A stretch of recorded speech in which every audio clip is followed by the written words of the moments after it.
Nakatuon ang buong atensyon mo sa pagpaplano para sa inyong magiging party. Halos mula sa party invitations, party balloons, banners at decorations ay handang-handa na. Pero habang papalapit na ang araw ng inyong handaan, siguradong ang worries mo ay ang mga bagay na hindi mo kontrolado, lalo na pagdating sa mga panauhin na dadalo at sa tamang pakikiharap ng mga anak mo sa ibang tao. Kaya naman narito ang ilan sa mga dapat gawin ng mga magulang ay sa Scholastic, isang global children's publishing, education and media company. Huwag kayong pipili ng kids party team para sa inyong anak, maliban na lamang kung masyadong bata pa ito. Hayaan silang magbigay ng suwestyon kung anong cartoon character costumes ang gusto nilang isuot, para hindi sapilitan ang pagpapasuot ng costume dito.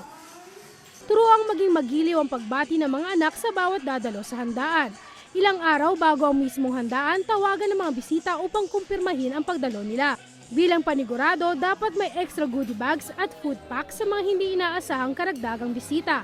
At syempre pa, isa sa dapat siguraduhin ay ang mga pagkain na para sa mga kids. Huwag gawing komplikado, mas maganda kung naka-kiddie pack para mas enjoy ang pagkain ng mga bata.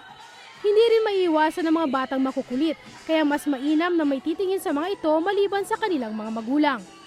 Pagdating naman sa dekorasyon sa party, ang lobo pa rin ang nangunguna sa mga party decoration. Ito ay economical lalo na sa mga budget conscious. Ang mga balloon o lobo ay nagbibigay ng wow factor hindi lamang sa mga bata, kundi sa halos lahat ng bisita. At kadalasan pa nga ay isa sa paboritong kunin ng mga bisita pagkatapos ng handaan. Para sa iBalita, ako si Floverlyn Mangilip.